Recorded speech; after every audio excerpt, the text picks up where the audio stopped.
Devenir libre avant l'âge de 35 ans, avec plus de 7 chiffres à mon actif, est l'objectif que je poursuis depuis ces 3 dernières années. Aujourd'hui se présente probablement ma dernière chance d'y arriver. Je te dévoile mon plan d'action dans cette vidéo. Ici Michael Semo, bienvenue sur ta chaîne Chronique d'un Blédard. C'est parti.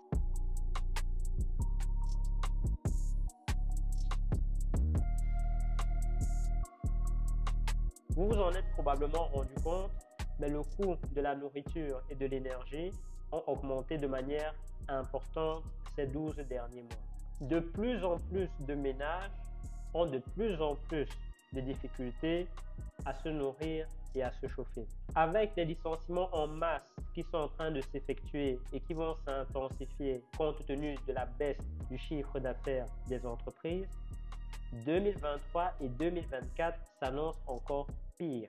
Cependant, avec des temps difficiles, se présentent souvent des opportunités rares qui peuvent permettre de changer la classe financière dans laquelle on se situe. Personnellement, ces 2 prochaines années représentent ma dernière opportunité de pouvoir atteindre avant l'âge de 35 ans la liberté que je convoite tant.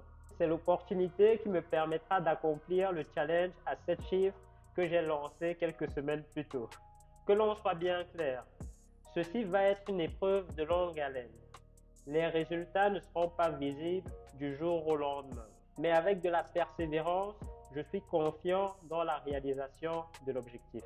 Concrètement, il s'agira de trouver un véhicule qui me permettra soit de multiplier 10 fois 100 000 euros de mon capital, soit 5 fois 200 000 euros de mon capital, ou alors un mix entre les deux. Les 2 opportunités qui me permettront d'y arriver sont la bourse et YouTube. Première opportunité, la bourse. Aujourd'hui, j'ai un portfolio en bourse à 6 chiffres.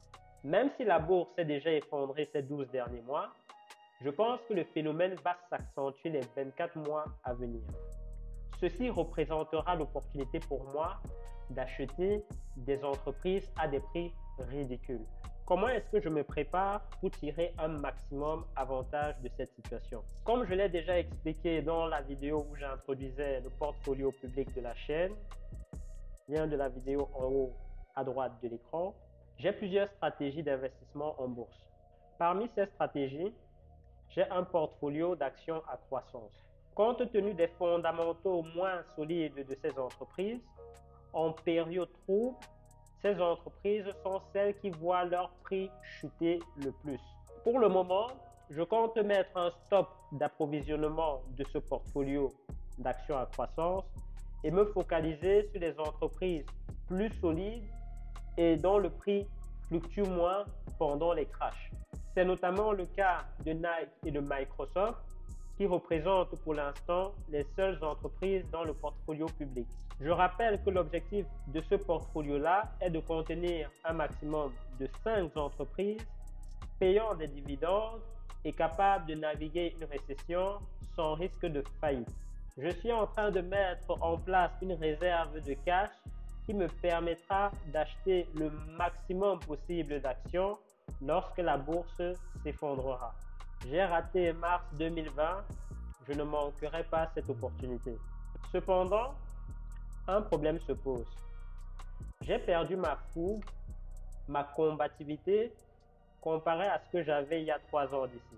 Quand je regarde le volume de travail, la quantité d'argent et les réalisations effectuées ces 3 dernières années, je me rends bien compte que j'ai baissé le régime. La difficulté vient du fait que j'ai perdu le moteur qui m'animait pendant cette période, à savoir la faim et le dégoût de la situation dans laquelle je me situais. Je détestais être à la merci de personnes qui ne me payaient pas grand-chose et qui pouvaient détruire ma vie s'ils décidaient de me licencier. De prétendre adhérer à des idéologies fondamentalement contre mes principes, de peur de perdre ma situation, pire, de perdre mes revenus et de ne plus pouvoir me nourrir ni me loger. Je détestais le fait de devoir demander la permission de me reposer, de prendre congé. La réalité, c'est que lorsqu'on a accumulé une certaine somme d'argent et que l'on sait que quoi qu'il arrive, on ne sera plus jamais dans le besoin, on perd ce moteur. De plus, j'essaie de m'investir un peu plus dans la vie familiale car je dois avouer que ma femme a été plus que compréhensive de me laisser m'investir autant dans le travail ces 3 dernières années. Ceci signifie que je vais diminuer ma charge de travail et donc j'aurai moins de capital disponible lorsque l'opportunité d'acheter des actions se présentera. Passons à la deuxième opportunité, YouTube. L'objectif est simple, le principe est simple. Générer le maximum de revenus supplémentaires via YouTube et réinvestir tous les bénéfices en bourse.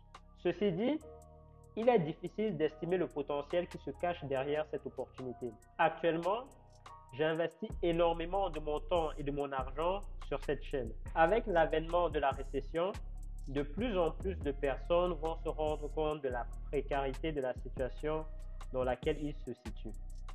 Ils se mettront eux-mêmes à la recherche de réponses et de solutions pour améliorer leur situation. Je reste donc serein par rapport à la pertinence du contenu de cette chaîne qui est focalisée sur l'éducation financière et l'éducation à l'investissement. De plus, ce qui me motive par rapport à cette opportunité qu'est YouTube, comparé à mon activité principale qui est médecin, c'est qu'il n'y a pas de plafonnement par rapport aux revenus qu'on peut avoir. En tant que médecin, il y a un nombre maximum de patients que je peux soigner chaque jour. Sur YouTube, non. Toute personne avec une connexion Internet est un potentiel client.